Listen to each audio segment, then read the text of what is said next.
claro, pues nosotros, ese es un tema que no he dicho y es uno de los temas que nosotros quisimos investigar fue participaron sí o no y cómo participar. Entonces encontramos que una muestra grande fue financiación, en parte porque es más, desde el punto de vista probatorio es un poco más fácil probar el tema de la financiación a la participación en otro tipo de graves violaciones a derechos humanos. Pero aquí hay personas en esta muestra que han sido acusadas de estar presuntamente involucrados en homicidios, desplazamiento forzado y torturas y otro tipo de graves violaciones a los derechos humanos. En una proporción menor sí, porque por el tema probatorio. Es muy difícil encontrar ese vínculo probatorio tan claro en relación con estas conductas. En relación con la financiación, nosotros encontramos que una proporción, depende de quién lo diga, para los paramilitares una proporción grande lo hizo de forma voluntaria. Para el otro lado, el otro lado de la historia que hay que escucharla, pues una proporción grande lo hizo en realidad para proteger su integridad y el desarrollo de su actividad económica, su extorsión. Y esas personas son víctimas del conflicto armado y esas personas van a tener un tratamiento muy distinto a las personas que realmente, o sea, tenemos también evidencia de actores económicos que financiaron la creación de grupos paramilitares. Eso es muy distinto a, por ejemplo, algunos sectores que pagaron extorsión para poder operar.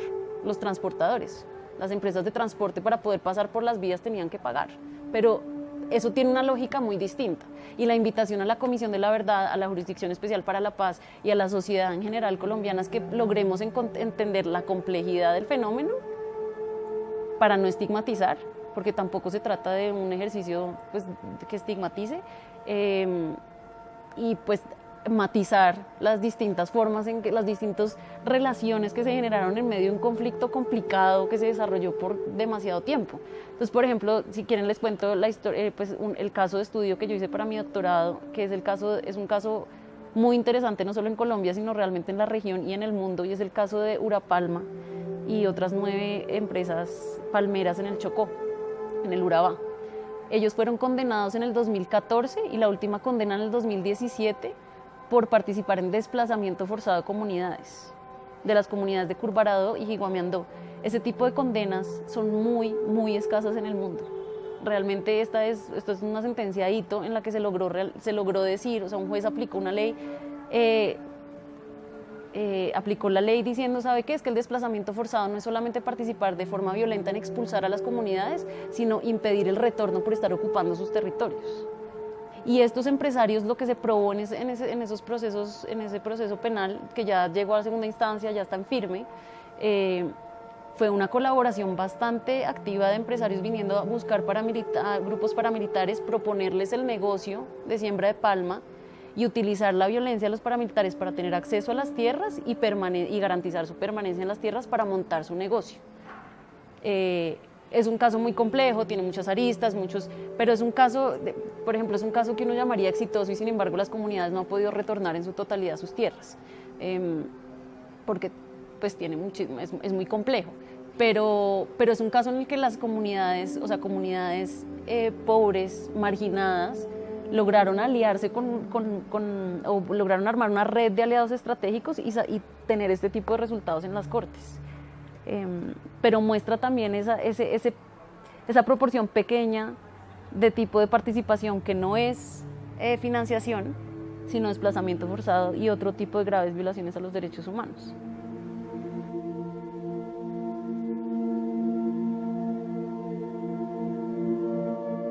Todos somos, pero a lo que nos referimos es dejar de mirar solamente los actores armados, guerrilla, paramilitares y Estado, y empezar a mirar por otros actores como, yo no puedo decirles una lista taxativa de cuáles son porque realmente eso es parte de lo que tienen que hacer ahorita, ese es el proceso de construcción de narrativas de verdad que está sucediendo, no solo en la Comisión de la Verdad, sino que eso también está sucediendo en los distintos estamentos de la sociedad.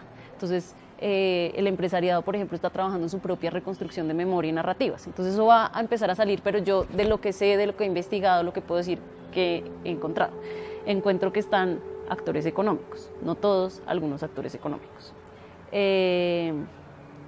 Algunos sacerdotes o miembros de la Iglesia Católica han estado involucrados y están en procesos, o sea, estoy hablando porque hay procesos penales en su contra, no todos, de nuevo.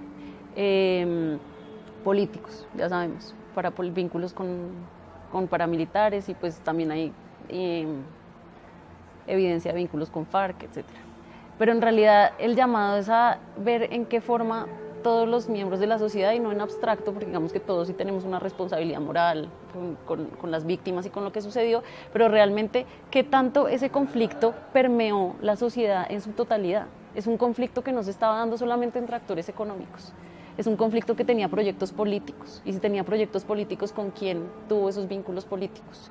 Tenía proyectos económicos, era también, el proyecto paramilitar no era solamente un proyecto militar, era un proyecto también económico, tenían toda una, y eso pues hay muchísimos trabajos sobre el tema, investigando precisamente ese proyecto económico que financió o que se usó para financiar el paramilitarismo.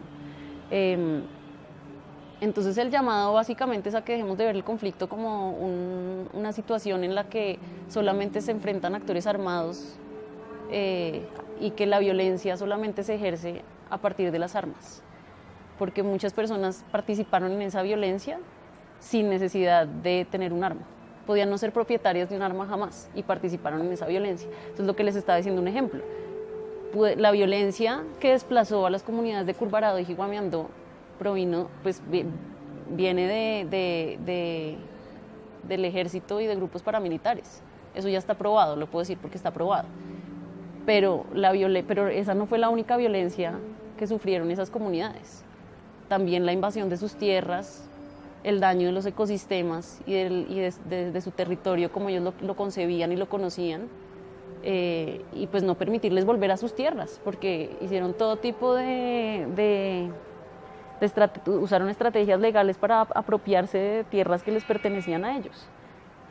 Entonces eso también es violencia, es empezar a preguntarse qué es violencia, qué entendemos por violencia, y si solamente vamos a limitar la violencia al uso de las armas. Y eso en el conflicto armado no es cierto, porque el conflicto armado se desarrolló en el marco, en ciertos contextos, que permitió que otras personas participaran también y que se beneficiaran del conflicto armado. Porque hay también empresas que puede que no participaran en la violencia, pero compraron tierras, y eso es todo lo que está pasando en la jurisdicción de tierras. Esa es otra línea de investigación. Pero ¿qué está pasando con la jurisdicción de tierras? Ellos lo que están tratando de hacer es devolverle las tierras a las personas que fueron expulsadas de sus tierras de forma violenta, y pues que cuando vuelven sus tierras están siendo ocupadas por terceros. Ya se pregunta uno la buena fe o la mala fe, pero el tema es que si uno sabe que en ciertos territorios, se presume, digamos, que en ciertos territorios donde hay conflicto armado y llega uno y compra unas tierras por 3 pesos, pues una persona que es empresario, que se mueve en el tema económico, pues tiene que saber que algo está mal, o sea, algo raro está pasando si uno está comprando tierras pues a precio que no es el precio del mercado, y es lo que pasa por el caso del Montes de María, que es un caso muy interesante, al que La Silla Vacía, por ejemplo, le hace un seguimiento muy, muy interesante, en el que básicamente compraron tierras a precios que evidentemente no eran los precios del mercado, en territorios donde era conocimiento público la presencia de los actores armados, el desplazamiento de comunidades, y pues ante eso realmente pues creo que había como una responsabilidad legal y ética de preguntarse qué estaba pasando en esos territorios y por qué estaban pudiendo, y no solamente guiarse por esas ganas de hacer utilidad, o esa lógica económica en un país en conflicto donde hay muchas víctimas.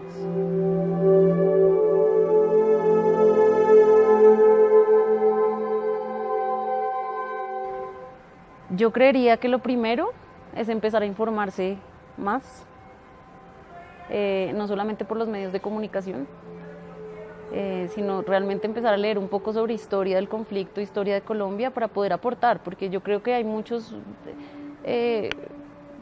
malentendidos en relación con el conflicto armado en Colombia, en la gente del común, digamos.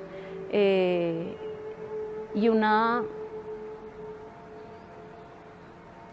como una resistencia a pensar en qué forma contribuí yo a este conflicto, en qué forma puedo yo cambiar la realidad colombiana, en qué forma puedo empezar yo a pensar en esas comunidades marginadas, en esas víctimas. Me parece a mí que muchas personas no conocen a esas víctimas, no las han visto, no saben dónde están, no conocen a esos guerrilleros porque tampoco saben dónde están. Es una guerra que ha sido, pues, más que todo rural. Y sin embargo las decisiones, por ejemplo, sobre el acuerdo de paz con el plebiscito las tomamos en realidad las grandes ciudades, no las víctimas. Entonces empezar como yo creería que la sociedad colombiana tiene que trabajar mucho en la empatía y poder pensar en cómo vivió el conflicto la otra persona y quién es esa otra persona y qué puedo aportar yo también. Y el llamado de esto realmente es empezar a ver o sea, en qué medida toda la sociedad está permeada por este conflicto, en qué medida yo estoy donde estoy o sea, por esta guerra. Yo tengo la seguridad de estar en Bogotá aquí sentada tranquila porque el ejército y la policía ha estado pues en este conflicto, involucrado en un conflicto de muchos años. Entonces yo sí creo que eso es lo primero, como informarse, me parece a mí que es muy importante y este curso me parece maravilloso para eso. Y aprender a escuchar voces distintas y experiencias distintas.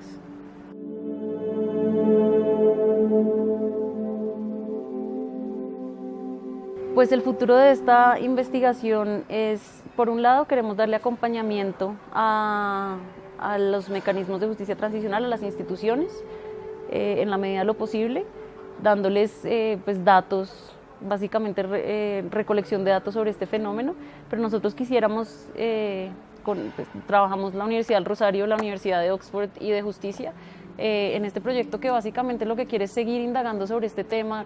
Como dije, hay muchos vacíos de información. Esto es solo lo que salió de las versiones libres de los paramilitares, pero no sabemos qué va a salir de la verdad de las FARC y de otras verdades y de otras narrativas que están surgiendo. Entonces quisiéramos como contribuir a ese ejercicio. Vamos a seguir recolectando datos. Como dije, terminamos de codificar en el 2015 y han salido muchas sentencias de justicia y paz desde entonces. Vamos a seguir codificándolas, vamos a seguir apoyando también. Otra línea de investigación que quisiéramos tener es sociedad civil. Las organizaciones de sociedad civil tienen mucha información.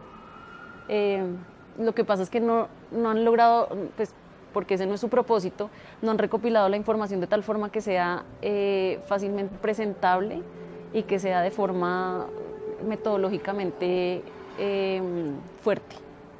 Entonces quisiéramos tratar de apoyar a algunas organizaciones de sociedad civil que quieran presentarse ante la Comisión de la Verdad, que quieran presentarse ante la JEP, que quieran presentar de alguna forma sus datos a la sociedad colombiana para mostrar también su verdad, su visión, que pues necesariamente tiene que ser controvertida. Esto no quiere decir que sea la verdad absoluta. De hecho es un proceso de construcción de verdad y narrativas de verdad, lo que reconoce que pues hay distintas versiones y distintas posiciones.